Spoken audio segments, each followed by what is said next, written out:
Anything positive that you or others are sending my way, I greatly appreciate it, and that's why I try my best to do the same for you. So that's how we'll make the world a slightly better and more positive space, despite some of the stuff that goes on right now. Let me just reposition here. I was screwing around with stuff, and it is what it is. True, anything positive, always appreciated, never a bad thing. Exactly, 100%. But anyways, good morning, and an amazing morning to all of you. A Saturday morning, hopefully the best Saturday of your life.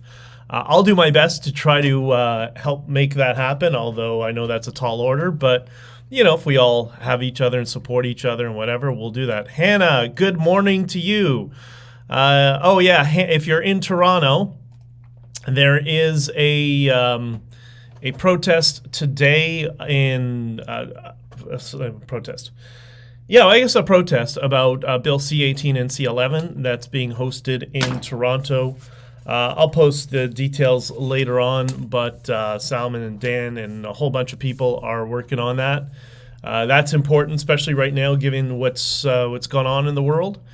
And, the limitations that our government, the people protecting us, not supposed to protect us, by the way, keep striking away at our rights and freedoms of speech, which is why it's important, if you could, please like, share, and subscribe to this and all the other platforms. Thank you, everybody who's supporting me on Substack. That really kind of helps because I'm trying to go in a direction, and as much help as I get from you guys as possible, the better it's going to be. But anyways, welcome to the Freedom Coffee live stream where we celebrate the freedoms we have. We celebrate all the good in the world while we acknowledge some of the negativity and some of the bad things. That's just, how life is. But we also work on expanding our freedoms in the future and sharing ideas on how to do so. So how do we do that? Well, it starts first with having a cup of coffee. I know for me that helps put me into a positive state, especially when I get in my mind that, all right, when I'm starting my day, I'm starting my sip of coffee. Now I'm in work mode, I'm in positive mode, and I'm going to try to get some stuff done. And the other thing is, it helps get us out of a state of anxiety because you can't take on the world. You can't take on the world's troubles when you're permanently trapped in a state of anxiety. So there we are. Now we're all thinking positive. Good morning, Megan. It's good to see you. Feels like it's been a while since you caught it live. Yeah, because I did one a few days ago, right? I'm trying to do a little bit more frequently if I can. Jesse, I'm late. Hey, y'all, hit the like button. Yes, thank you. Hit the like button. And Jesse, hit the like button for Rocky. Consider that a vote for Rocky. Oh, Rocky's with you today. Awesome. Everybody, Rocky's the bird. And Jesse, would you say Rocky's my number one fan? I guess. So at least somebody likes my random my random thoughts and ideas. So I released a Substack a couple days ago. Actually, I have another one that's in the works that's going to be coming out very soon, hopefully the beginning of the week, if I can get it all said and done. But I did a Substack on the Lotus Eaters, which is the podcast company in England, and explained behind the scenes what was going on and how it was, how everything transpired and all that sort of stuff. Check it out if you haven't, bjdictor.substack.com. Also, Jesse is in the Discord. Some of the people in here are in the Discord. And I'm going to be probably opening up the Discord in the very, very near future. We're sharing a lot of different ideas. We have a bunch of different Discord channels in there. Source links, media links. What else we got? Bitcoin. There's just basically a whole bunch of different categories where everybody's sharing information. And it's in a space where, we're trying to be troll-free. So I think we have some moderators to make sure that we ensure to remain troll-free for anybody who joins the Discord. So subscribe to the Substack, and I'm going to include that in an upcoming Substack with the link to join it and all that sort of stuff. Keith, good morning. Jesse, Jesse, you're on fire today. I'm in the Discord. Welcome to your nightmare just in time for Halloween. That's very sweet of you. It's funny. Before we get into like the serious stuff that we got to talk about, I had this dream the other day. I had a dream I was on. I was doing an interview, like a podcast interview or a media interview, something like that. And instead of talking to me, they were talking to me, but I was represented by an avatar. It was just a weird thing, like a hologram avatar or whatever. So I could see myself on a couch while they were talking to me, and the person on the other side, it wasn't them. And me, it was our voices speaking, but what people saw on the TV screen were avatars of each other, which is, I guess, what spawned that dream was Facebook announced that they're doing these very, very life realistic avatars. I guess that might have been earlier in the day. And just kind of, when you go to dream at night, it's just basically recycling all the quick thoughts that you had. And I'm guessing that's what's happening. But anyways, my question is, I think that's inevitable that companies will try to do that, not just Facebook. Would you do that? Would you go on like to do an interview, but instead of having an actual video feed of yourself, you uploaded or they uploaded an avatar of yourself and that became like the norm? Would you do that? Because I'll tell you, I wouldn't. And this is what I'm thinking. We see these deep fakes and all that stuff going on right now, right? And you can really tell, you can tell they're fake. I mean, if you speak the language. If you don't speak the language, like if I see a deep fake in, I don't know, Greek, I won't know that it's a deep fake. But in your native language, you can tell, right? So I think, as a hedge against all of this nonsense, whether it's the Facebook avatar or the possibility of avatars being used in media, I don't know. I'm starting to think that to never, ever do that, ever. Because once you do, now you've opened up the can of worms where it becomes difficult to distinguish between, well, who's you and who's not you. But if you've never engaged in it, if you've never engaged with any of these high-def avatars in an interview or whatever, anytime you see a video of you using that technology, then by default, you can say it's fake. You can say, I don't engage in that. So I've never, right? I don't know, just a weird thing that occurred to me one night. And avatar AI, well, it's an avatar, but utilizing AI technology to mimic yourself. That's what the Facebook thing is doing, right? But anyways, I don't know. It was a dream. I can't get into the technical prowess and structure of it. But anyways, I think I think these are things we got to start thinking about. I think AI is amazing. I use it every day now. And there's like every new technology in the world, there's good and there's bad. And there's all different types of AI. They're not AGI, they're LLMs or video AIs or graphic design AI sort of thing. Like those are fine. I don't have really a problem with that. But anyways, I think it's just something to consider. And we should all sit back before we get into this and say, okay, what are we going to do with this, right? And I also think, like, in terms of, the hedge against deep fakes, if you take the approach that, okay, I'm never going to utilize an AI tool for myself, it kind of has the same effect I was trying to have during the Freedom Convoy when I banned all the fake news legacy media from our press conferences. It denied them of the intellectual property that they needed to smear us in, just an ongoing campaign using B-roll footage, right?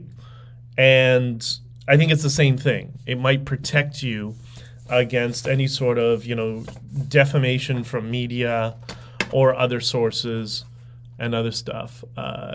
Beth says, no, that's weird. Yes, it is. I'm with you. All right, let's get we'll talk about some of the stuff that's going on in a little country in the Middle East where their first languages are English and Hebrew. And it's been in the news a little bit. I'm not going to let's just focus on a couple of things that are important, and then we'll get on to trying to look at things from the positive frame and all that sort of stuff. Uh, yes, Beth. Okay. Yeah, all right. You guys are all talking to each other. Okay. So the first is we're hearing a lot of outrage from the red-green propaganda machine. That would be the communist slash Islamist propaganda machine. That's why you saw, by the way, Black Lives Matter promoting Hamas, because you have the communists and the Islamists working together. That's how they took Iran. That's how they took Bosnia. That's the strategy they're using here. That's what happened in Venezuela, although the communists won in that particular case, and they're doing it in countries all over the world.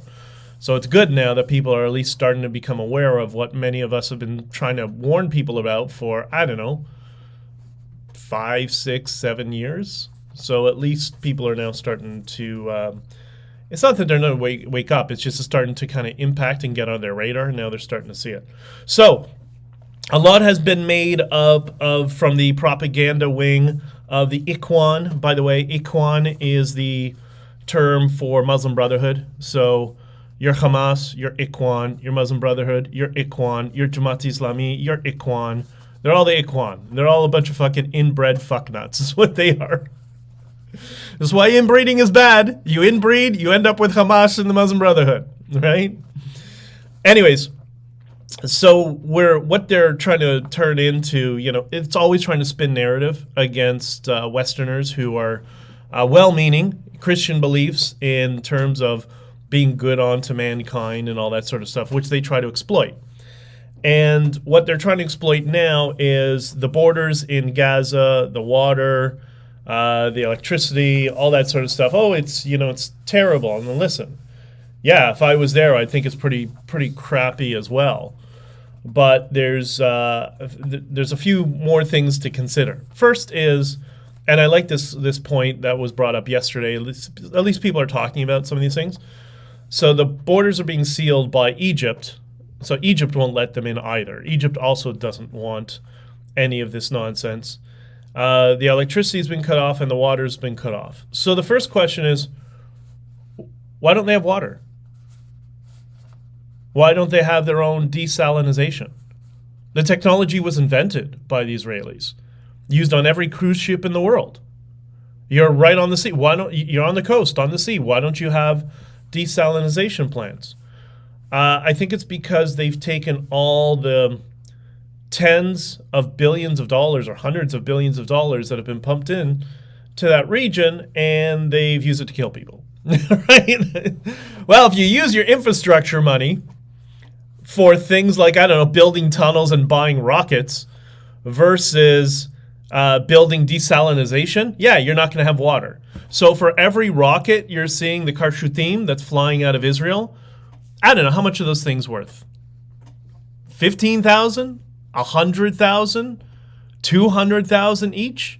I don't know. Let's ask the Khashoggi family, one of the larger armed dealers in the world. Yeah, that's right, that Khashoggi.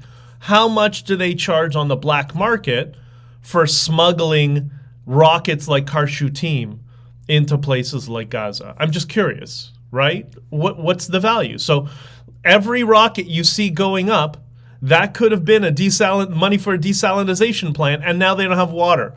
Well, boo fucking who, right? I'm sorry. And so that's the first question. Number two is, I have an idea. Release the hostages, right? Israel made it very clear. You want your water and your power back on? Okay, release the hostages. So anytime they say something, okay, release the hostages. Just release the hostages. Oh, you want your hostages released? No, go fuck yourself. You want water and you want, I should stop saying some bad words, but anyways, you want water and electricity? Great, release the hostages. Just do that. So they control their own destiny. And I mean, this is the thing that gets frustrating amongst those of us like in the West. What Israel's showing is, I don't know, some strength. And what do they sound like? They sound like dad, right? Scott Adams talks about this. When dad comes home, you know you're in trouble. When dad's angry, that's what you're seeing. Israel is being the daddy in that conflict, saying, release the hostages, quit messing around, and we'll turn your water back on. can't suck and blow at the same time. Something the Islamists never learn. You can't suck and blow at the same time. So anyways, and the next thing I want to talk, which kind of, I want to expand upon this idea of the weakness of submission and, well, this is what the hippies got wrong. You know, my parents are a little bit older than that. They kind of missed the whole late 60s hippie thing. But, you know, going to Grateful Dead concerts and, you know, I had a lot of friends that were into that type of music. Growing up, I was around a lot of them. You know, we're all around these kind of Western liberals and stuff like that before liberal became a negative term, which I don't think it should be. But that's another issue for another day.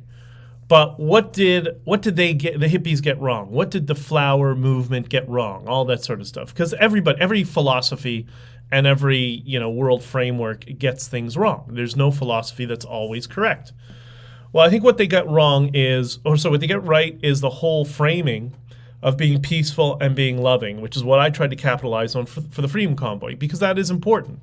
That's what unifies people. That's what reduces anxiety. That's how we engage in conflict resolution, is when we're peaceful and we're loving of one another. But the thing they get wrong, and this is this, I don't want to call it the soft bigotry, this is the bigotry of people on the left in the West, is they believe everybody thinks like them and they impose their world philosophy on everybody in the world who doesn't think like them. And if we're going to be respectful, we're going to understand that different people, different cultures view the world differently. Once you do that, then you can, you know, communicate with each other and understand that our framings are different so we can find some common ground. But you can't do that when you keep assuming that the entire world are well-meaning Christians, which is where this all comes from, right? This all comes from New Testament teaching of being peaceful to one another, right? Let's be honest, you know, Judaism is still an eye for an eye. Like, it's a little, you know, there's a reason we're not Christians. We do harbor a lot of Christian philosophy as we've grown up in the West. We've adopted this idea of being peaceful, right? But that's not in the doctrine of Judaism. Yeah, you be kind to your neighbors and stuff, but I think Christianity really does it well. Anyways, before we get into philosophy stuff, religious stuff, but anyways, the problem with the whole hippity-dippy thing, what Daniel Bortman calls it, the peace and love means nothing if you're weak. That's the problem. There is something called strength. And in the, how should we say, the culturally diverse world of the Near East, or Middle East, whatever you want to call it, I think this would be more Near East right now, it says in their texts, you shall not fight those that are 2.5 times stronger than you.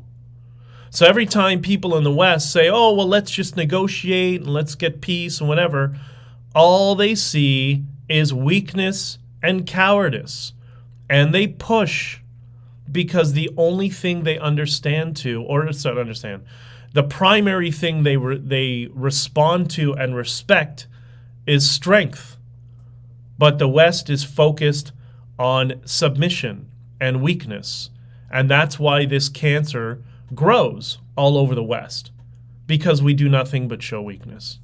And I think that needs to stop. And that's why the trucker protest was so impactful, because we focused on peace and love and the whole unity and giving hope to people and taking your masks off for the first time and rediscovering freedom together.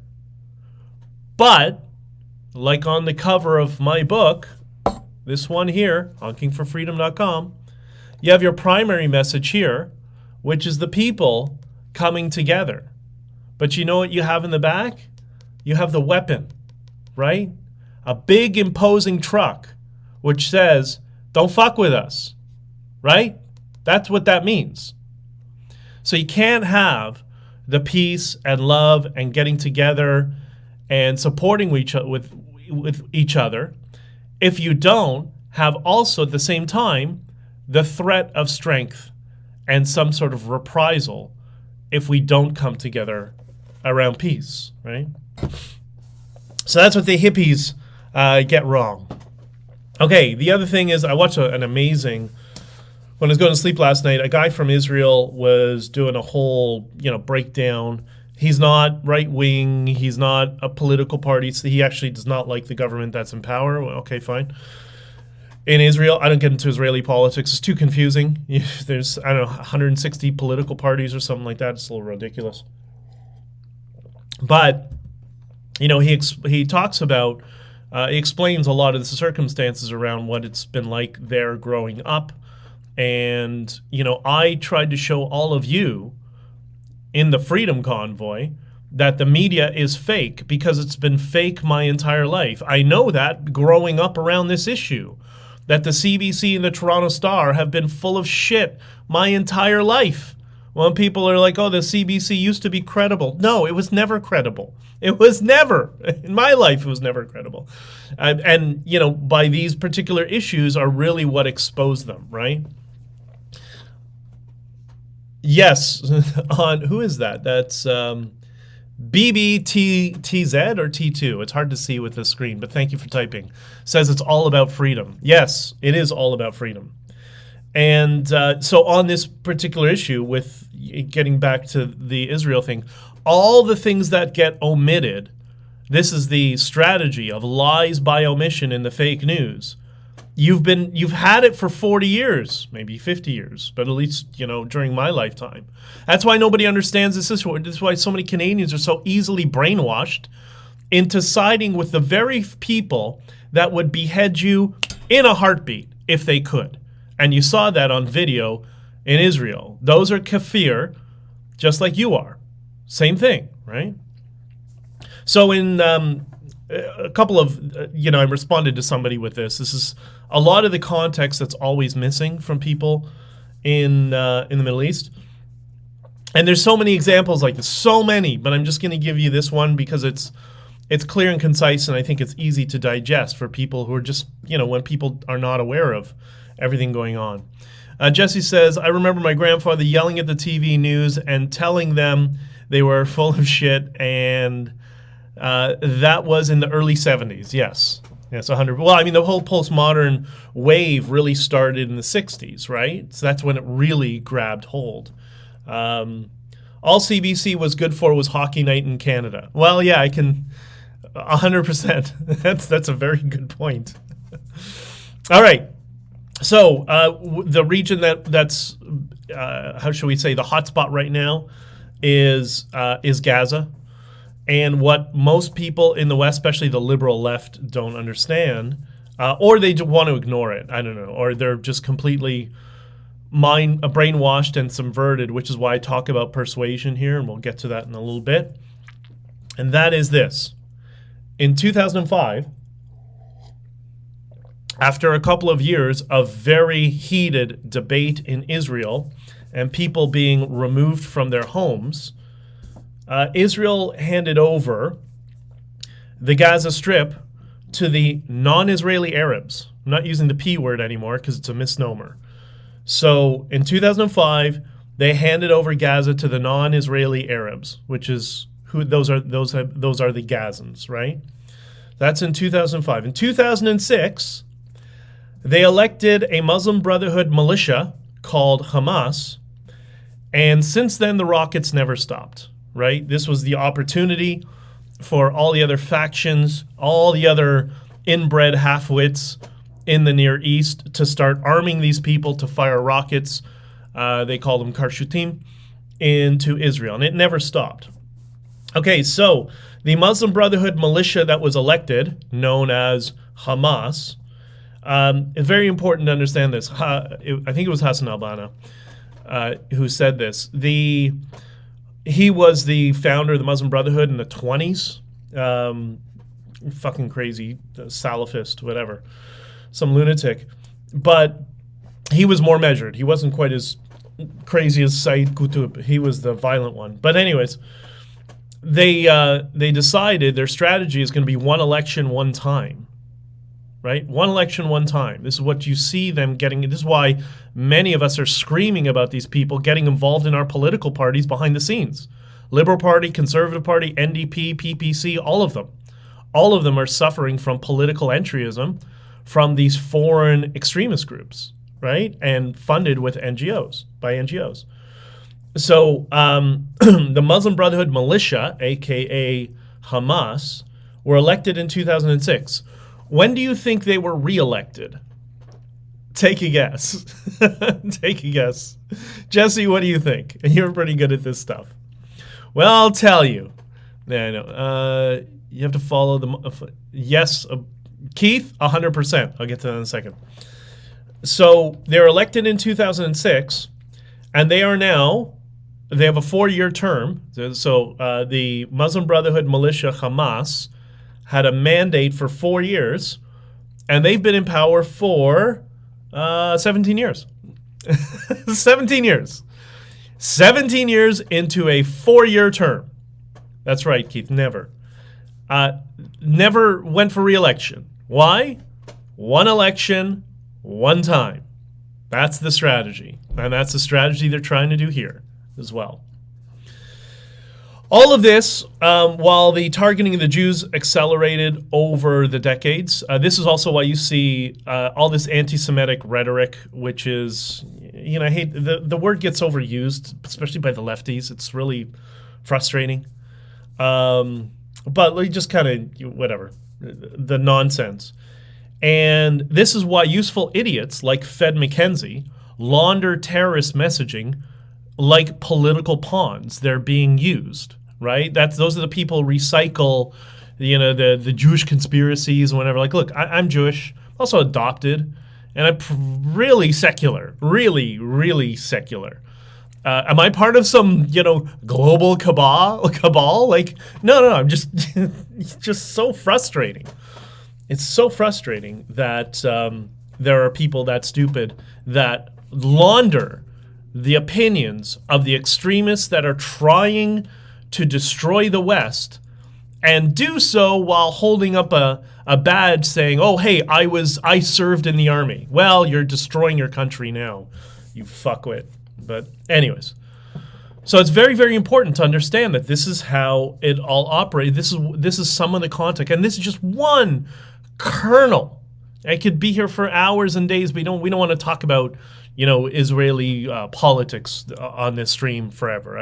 But it's important to bring up this context that Israel was promised peace in 2005 when they pulled out of the Gaza Strip, gave them their agriculture center, all the that's where a lot of the farming was, the greenhouses were, and all that sort of stuff. And what they do, they burned it. They burned it, and they elected a Muslim Brotherhood militia. Well, then go fuck yourselves. I'm sorry.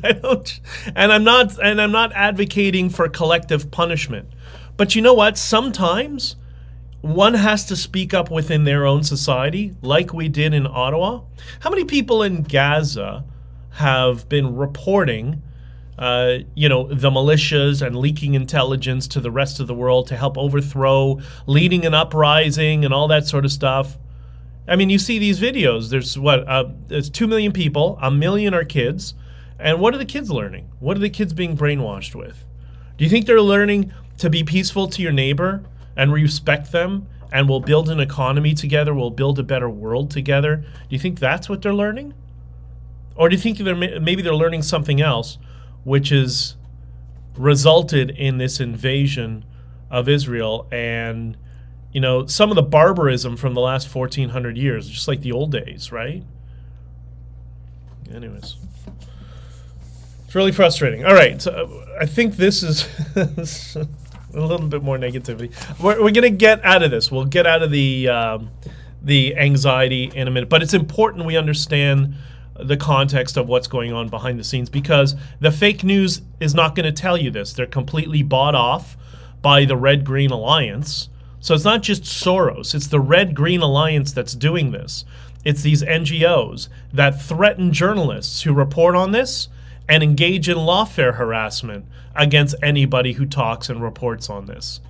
And how many of your politicians, like, Pierre Poilievre, have made a commitment to fight against lawfare, to bring legislation to ensure that lawyers that engage in lawfare and take lawfare cases are not disbarred for engaging in lawfare? I'd like to know where that policy is. Because until that happens, this is not going to stop, right? My soul just watched so much pain since 2020, watching the world fall apart. Well, I don't know that it's falling apart, Jesse. There's these, remember, I told you the bumps in the road, and this is a major bump in the road, but I think we'll get out of it. Ben, do you think the convoy was our last hurrah and its downfall from there? No, I think it's the opposite. Especially, I learned talking to people in the United Kingdom and in the United States, many states I've been to. No, that was the line in the sand for the government. They just, now they're trying to figure out how they can reverse course, right? I think they all got the message. So I'm quite positive about it, to be entirely honest. Same dynamics here in the YS with the squad in the US with the squad of 8. Yeah, because the squad is financed by Qatar, by the way. So when people say Iran, they should be saying Iran and Qatar. And a reminder also for the lefties when they say, oh, the Sunnis and the Shias, they'll never work together. Iran and Qatar, Sunni and Shia. They'll work together to kill the rest of us, and then they'll kill each other. And we're talking about extremists. We're not talking about Western, modern, peaceful Muslims. There's people of all faiths that don't want to engage in this nonsense, including many people in the Muslim world who are often the sources of leaking intelligence on this sort of stuff. So we do owe a lot of debt and gratitude to many people in the Muslim world who just want to be modern and Western, right? And there's an increasing number of them. A very, very large number, a majority by far. Okay, so the next thing related to this is I'm kind of bringing it back home to the West. There was a tweet that I responded to earlier today. I think you retweeted. And it says this. There's a picture of is it a building, I guess, with a Star of David on it. As part of an intimidation campaign, some people in Berlin have started marking the buildings where Jews live. You don't say. Old habits die hard, don't they? Are those Germans? Or is perhaps that some of their diversity that's going around and marking buildings and houses, and there's been numerous accounts now, with Stars of David? Sounds a lot like the 1930s, doesn't it? Except in this case, they've imported that nonsense. I think it's time to start looking a little more cautiously and thinking, wow, that accelerated quickly, didn't it? So nuts. So, yeah, what are people in the West going to do? You have, the same thing that was occurring in 1930s Germany, where Jewish businesses and Jewish households were being marked with Stars of David. The Red-Green Alliance is gaining power in your politics because your idiot politicians and the people who run politics behind the scenes are inviting them in because of money. Is follow the money, like Keith mentioned before, is what it always boils down to. And we're now at that state. What is that,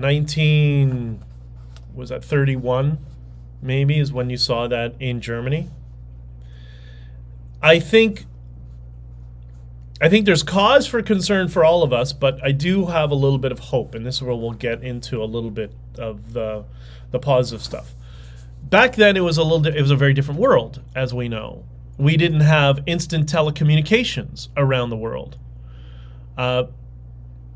Jesse says, I miss so much not being on Twitter right now. Why aren't you on Twitter? I thought you were on Twitter. What happened? You should be, because I'm going to get to that.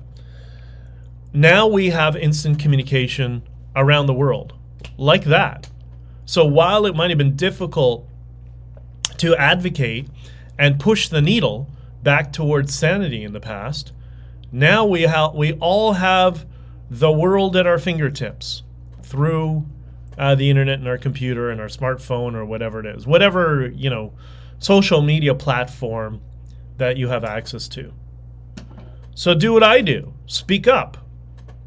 Put pressure on your elected officials. Put pressure on people who are influencers.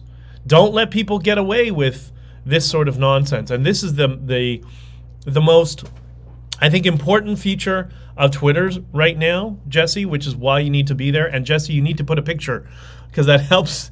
It works against you in the algorithm if you don't have a picture up there. And we got to refocus your @, but that's another issue. I'll help you with that if you want. By the way, these are the sorts of things we try to do for each other in the Discord. Fly the Israeli flag under my Canadian one. That's one thing. People get confused by that, though. They think they start to see identity politics where it not necessarily is. And I can understand the confusion. But on Twitter, you have this amazing feature called Community Notes. You can sign up to be, or apply to be, somebody who edits and reviews notes, which I've done when it was first out. So those of us who have, you can go through all the fake notes and, source why it's wrong, why it's correct, all that sort of stuff.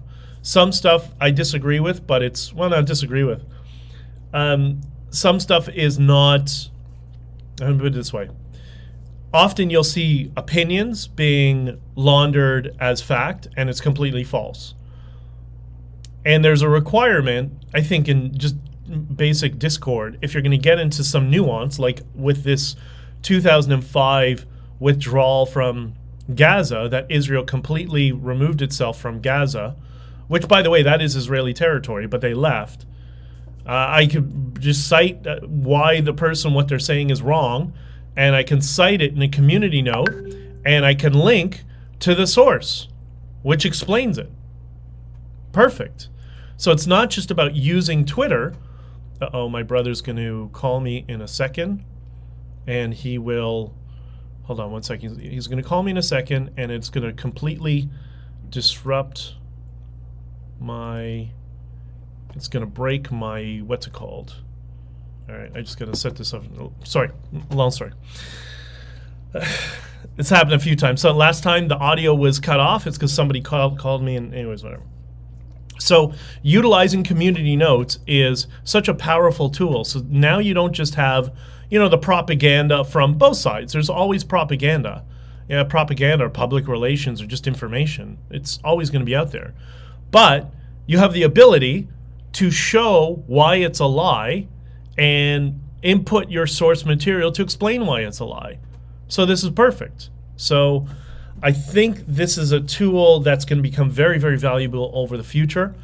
And now we have some weapons to speak out. Because for people, often I would hear people from all faiths, this is not any one particular, even atheists, whatever, that they feel not guilt, but they wish they could have lived in the past and done something to prevent genocide, whether it was the Holocaust, Cambodia, Rwanda, whatever. Well, now you can. Now you have instant communication around the world. Now you can speak up. And if you're not somebody who's comfortable being in front of a camera, and that sometimes is problems, because sometimes people say things that are not true, and then they get themselves into trouble. But you do have this community note service that you can use to give direct and accurate context to refute lies and claims by the Red Green Alliance. Like, that's an amazing tool, and we all should be using it, right? Just my personal perspective. But the other thing is, speak up, and you don't have to know anything about Israel. You don't even have to care really much about Israel. This is why sometimes the people in the Jewish community get upset with people who just don't. I have friends who just, I don't care about Israel. I care about my country, and I get it. That is a completely valid rationale. However, we live in a global world, a very globalized world as a result of globalization. Not globalists. I'm not talking about that. I'm just talking about globalization, the process of that, trade around the world. And I don't want these feral animals on the street yelling, "Kill the Jews." No matter how much they try to water down the language and say, "Oh, it's from the river to the sea. They're Zionists." I'll tell you something about Zionists. I'm going to tell you something about Zionists. Every Jew is a Zionist. That's what's so frustrating. Oh, it's just the Zionists. No, a Jew is now. There's some airheads who know nothing about the religion. They don't understand that.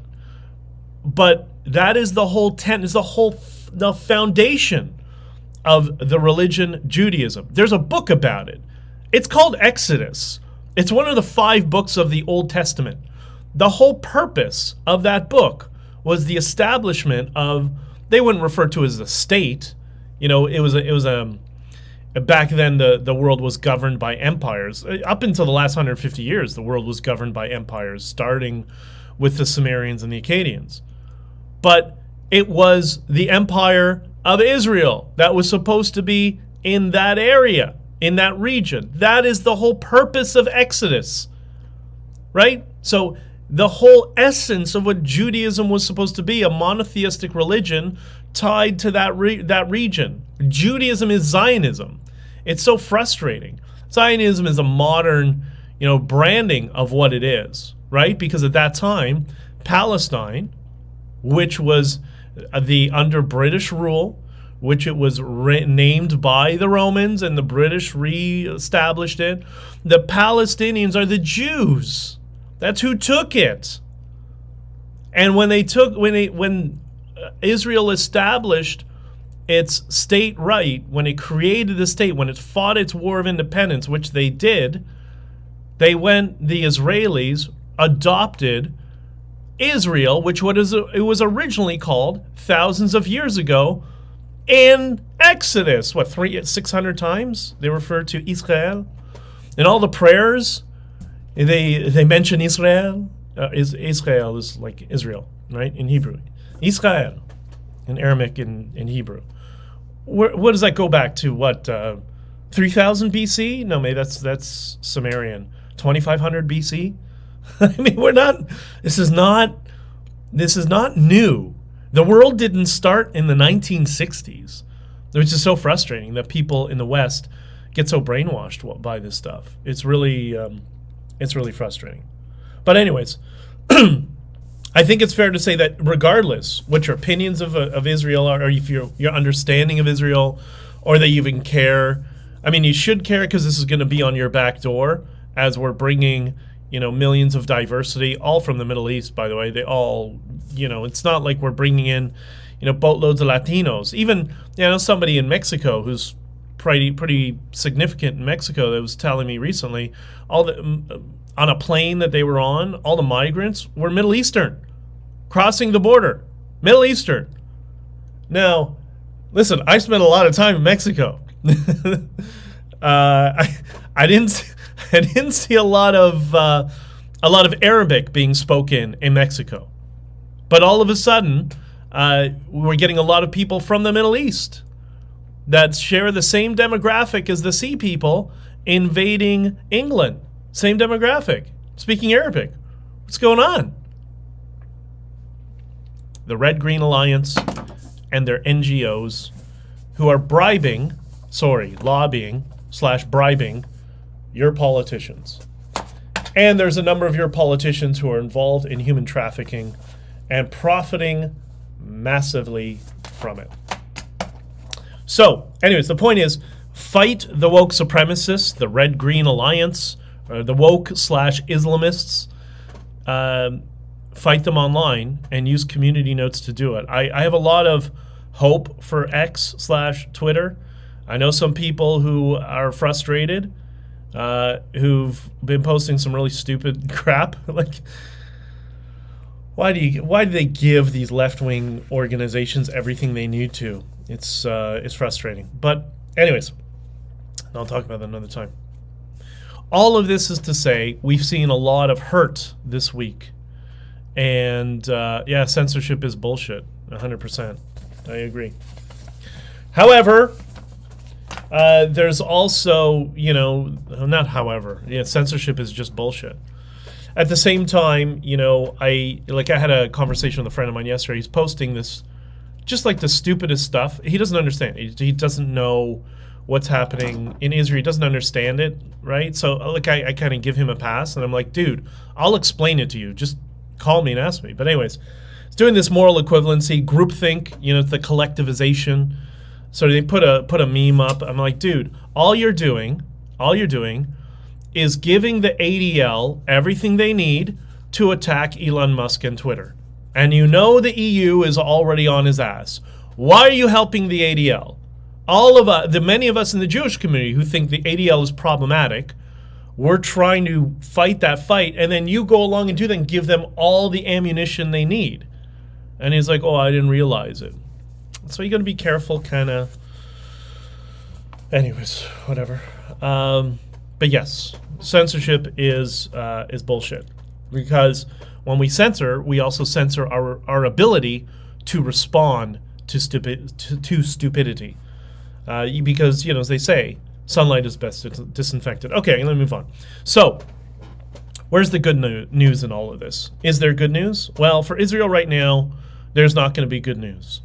For Gazans, there's definitely not going to be a good news.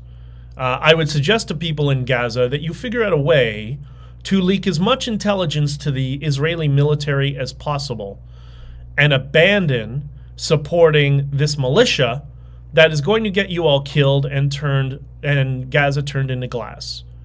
Because, it's funny, I was in a space, a couple of spaces on this topic over the past couple of days, and I hear, I discussed this on last stream, that a lot of Americans that will shift to moral equivalency.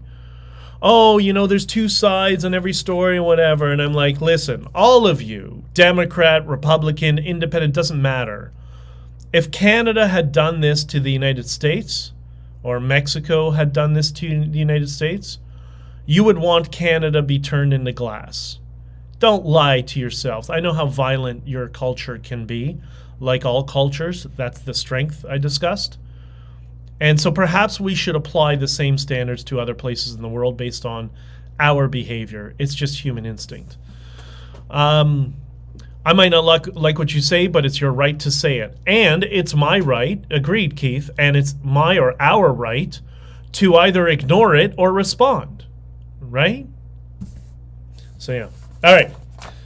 So, where's all the positive in all this? Well, it's like I said, it's not going to be really positive for Israel and Gaza right now, just because Israel is at war for its survival. And yesterday, by the way, Hezbollah, once again, Shia and Sunni, Hezbollah started attacking Israel as well. There's still some, the information was vague. Some rockets were fired into Israel and stuff like that. So we'll see what happens there.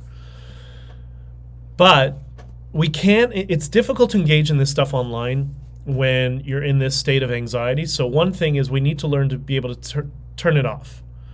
Turn on X, Twitter, whatever you want to call it, engage. And when you start to get into this state, sorry, I've got an itch. When you get to this state where you start to feel that you're getting angry, you're starting to get a heightened sense of anxiety, just turn it off. I actually have on all my devices, I have a limit programmed on Twitter. Sometimes I override it, on days like, when I'm busy, yeah, I'll override it. But I have it set to after 20 minutes a day on Twitter. I can override it, but it basically tells you, you've been on Twitter for 20 minutes today. It's time to shut it down. Shut it down, get to work, right? So sometimes I post things, for later in the day and stuff like that as a result. But the idea is to time block and limit the amount of time that you have to certain things that could be negative, right? And when I'm in a space, it's a little bit different. I do get called into spaces frequently, and so that's the only time that I'll kind of really override it. If I'm in the truck, I'm either going to listen to a podcast or I'll listen to a space and engage. But in general, for posting and all that stuff and reading, limit that. The other thing is, we've talked many times here about positivity and the 5-minute journal, and focusing and shifting your emotional state from anxiety into a state of positivity. It's so far the best tool I've found for people who don't know or don't have experience with this. And it starts with that. The first question is, what are 3 things that you're grateful for in your life? And it forces you to think about the 3 things that you have gratitude for. And it could be your dog, your family, something at work. You got a great, I don't know, the person at the coffee shop in the morning. You met somebody at the mall who's very nice to you. I don't know. It could be little things, right? But if we spend, it's not about what the thing is. It's about spending time and resources on, by resource I mean energy, on focusing on thinking about positive things, right? When you're trying to enter a state of gratitude, you need to it starts by thinking about things that have had a positive effect on your life, right? And there's also the other question in the morning session of 5 Minute Journal. And what are 3 things you're going to do today to make today amazing and positive, right? So like we all have to-do lists, I think. I have like lots of them. But it's helpful certain days to sit back and think, what are the 3 main things I'm going to do that are going to have a positive impact on my life? And those are the ones I usually put a flag beside on my to-do list, because I know they're going to give me positive results. They're going to help me get out of anxiety and all the other stuff that I got to deal with that's kind of annoying. At least there's 3 good positive things I can focus on. When BJ, hold on, I can't, stupid encoder doesn't show me what you're saying here. Let me see. I can't read that, Bridget. I'll read that in a second. My Lord and Savior. Okay, well, there you go. Praying is a good example of that. This is what religion gives to you, right? This is why the utility of religion that's so important for so many people. I get it. Like, I'm not spiritual, but I understand how it gives so much to people in that realm of it gives them a sense of positivity and focusing on gratitude. That's important. That's the greatest, in my mind, that's the greatest gift that religion gives to humanity, is helping everybody deal with anxiety in their lives. And there's no shock that we've moved to a more atheistic, secular type society, which I personally am in favor of. I don't have a problem with that. Maybe that's just because how I am. But I see the negative effects on other people, and people who are missing something, they replace organized traditional religion with this new woke religion. That's the problem. And so I'm very, very sympathetic and supportive of traditional religion and what it gives to all of you. The other thing is reach out to people you haven't heard from for a while, right? And this is something I have I have like a personal structure, all that sort of stuff that alerts me when I haven't spoken to somebody for quite some time. As soon as I get some free time, which is the problem lately, I'll go through that list and say, hey, I haven't spoken to this person in 6 months or that person, and send them a text message or a call or whatever. It's always, you get that little bit of dopamine of reaching out to people you haven't spoken to in a while. That is really, I found really powerful. I think it's really, I don't know, it's something we need to do more of. You know, we all have friends we haven't spoken to in forever.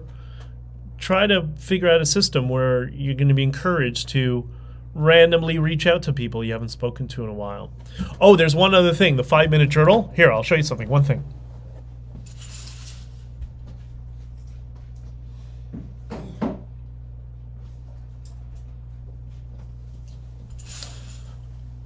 So, for everybody listening, I'm going to be holding this up. Sorry about the light leakage. So, we have one book here, which is pretty positive, Honking for Freedom. There's a reason. This is all the positive stories of the Freedom Convoy to help you relive all the positive aspects of this, ignoring all the political, the political screwing around and sabotaging of us and all that. And those people are already starting to get it coming to them as people are starting to wake up. But that's not what this is about. This is about all the positivity and that sort of stuff. There's another book here that I'm 3/4 of the way through. And this is Scott's book, Scott Adams, who I got to thank Scott for, he's done a lot. He's been great. And anyways, not getting into our private conversations, but Reframe Your Brain is his book. And what I talk about here often, like the 5 Minute Journal, that is, it's not quite reframing, but it's getting you into an emotional state where it becomes easier to reframe. But this book, as I put in a previous Substack, how can I put this? Yeah. This book here, as I explained in a previous Substack, that's what I did with the Freedom Convoy. That's what the goal of the messaging was. It was a reframe, because when it was brought to my attention, it was, we're going to go to Ottawa, we're going to protest, and we're going to take on Trudeau, and we're not leaving, and blah, blah, blah. Okay, great. What I tried to do is reframe it around, we're going to be celebrating freedom and celebrating being Canadian and unifying, which is why I chose those 4 words. And I think it worked. But so Scott's book gives 150 different types of reframes. It's something I remember I learned many, many years ago. I can't remember what book it was. It's been so long. Maybe early 2000s. I remember reading a book on the process of reframing, although it wasn't really, I mean, it's called that, but that wasn't really the essence of it. That was just like a byproduct of it. If I remember it, I'll tell it to you. But he really takes this whole idea and simplifies it so anybody can understand it and can pick it up right away. You want to help with anxiety, this will help with anxiety massively.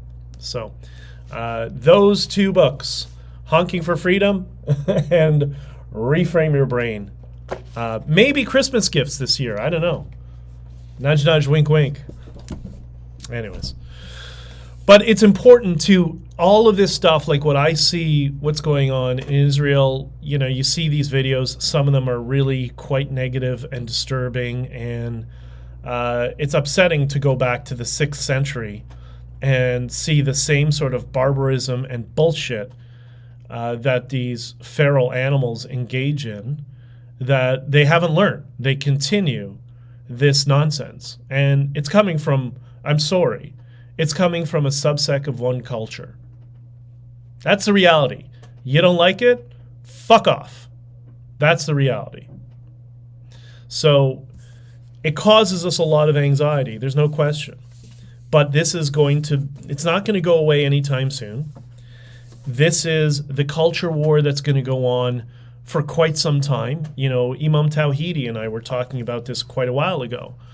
And he said, you know, this culture war we're dealing with, it's not going to go away in 5 years. He says it's not going to go away in 100 years or 200 years. It's going to go on for a long time. But if we learn to moderate ourselves, to get out of a state of anxiety, and to push our political clowns into pushing back, and if not, ensuring that they're replaced with people who will push back, which is inevitable, then we'll all be better off, right? And if you focus day to day, that's why I love that Snoopy cartoon. It's, I don't know, for whatever reason it resonates with me. I like the colors, I like the design, but I like the message where Charlie Brown says to Snoopy, he says, "Snoopy, you only live once." And Snoopy responds, "No, you only die once. You live every day." I think if that's the frame we have, and we appreciate that every day is a gift, and we do our best to appreciate every day, then we're going to be a whole lot better off, and it's going to be a lot easier to manage and deal with the noise of the negativity of the world that we see, and we'll be better off to combat it. That's just my framing and my perspective. We have BJ when negativity tries to creep in. You know, Bridget, you're very sweet, actually. You did call me. Was it this week or last week when you said I'm really negative, I need to get some positivity. I hope it helped. I really do. And you were laughing by the end of the conversation, so I guess my job is done. Charmaine Duff. Hello, so true from New York. Where in New York? I'm going to be there this week, I think, if I'm not mistaken. And as Bridget knows, I'm in upstate New York all the time.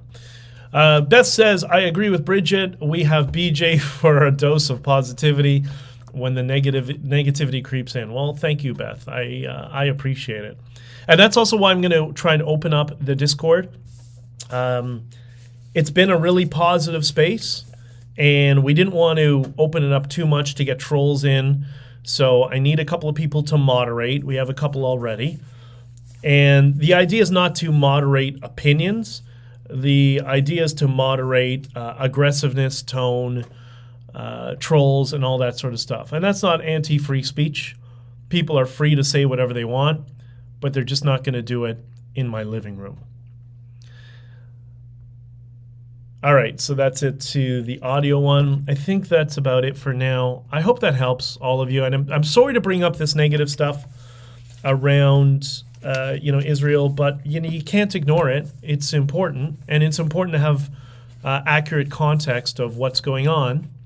And when people say, the P word, they mean non-Israeli Arabs, because the P word, the Palestinians. If you look up the flag of Palestine under British rule and prior to that, there's a reason it had a Star of David on it. And the reason is because it was a Judeo government that was governing Palestine under British rule. And it was the dream of the Jewish people for millennia, I guess, to reestablishing the state of Israel as it should be, because it's the Romans who, those bastards, just horrible. We can't ignore the negativity, but challenging it with positivity is better than falling into anxiety and depression. I couldn't have said it better myself.